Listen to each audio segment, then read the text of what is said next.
Сайн мэцхан оюутнуудаа оюунлаг төвийн Австрали улс дахь салбараас та бүхэндээ мэдчилж байна.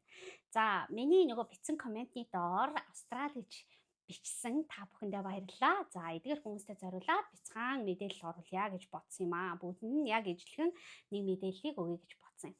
За, та бүхэн Австрали улсад ажиллаж, сурч амьдрах гэж байгаа бол та бүхнийг алхмаар урагшилсан гэсэн үг.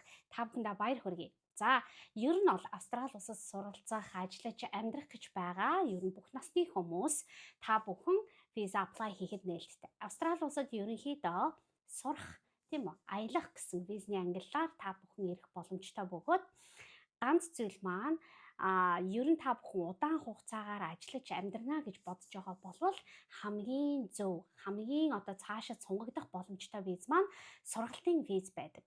Аяллаа виз маань болохоор түрхэн хугацаагаар 3 сарын хугацаанд та бүхэн ямар ч ажиллах хэрэггүйгээр зөвхөн аялаад буцах зорилготой эдгээр хүмүүст зориулсан виз байдаг. Ер нь бол Монголоос ихэнх хүмүүс энэ сургалтын визээр хурж ирдэг гэдгийг та бүхэндээ анхааруулъя.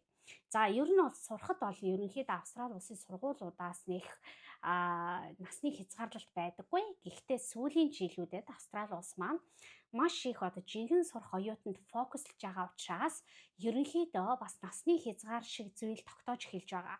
За, ер нь бол 35-аас доош насныхныг л Австрали улсад татаад тэгснээр нөгөө залуу сайхан хүмүүс маань удаан хугацаанд Австрали улсад ажиллаад, сураад тухайн улсад эдийн засгийн бенефит үзүүлэх боломжтой гэж бодож байгаа учраас тэдний яг өөрсдийнх нь own strategy бол тийм байгаа шүү. Заа ёо.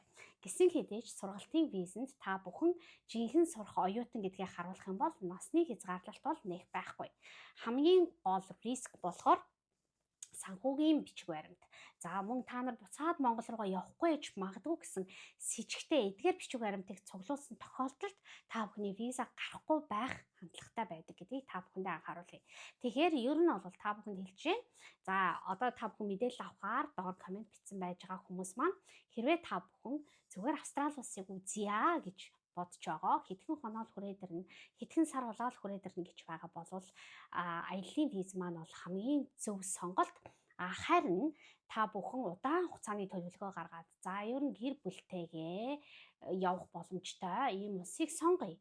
Мөн түнчлэн тухайн улсдаа удаан хугацаагаар байна. Цаашдаа байнгын оршин суух эрх авна гэж бодож байгаа эдгээр хүмүүст бол сургалтын виз хамгийн зөв шүү гэдгийг та бүхэндээ хэлье. За, маш олон төрлийн насны хүмүүс комент бичсэн байгаа. За, тэгэхээр та бүхэн юуг анхаарах вэ гэхээр бүгдээр насны ангиллаар та бүхэнд би зөвлөгөө өгнө гэсэн үг. За, хэрвээ та бүхэн 18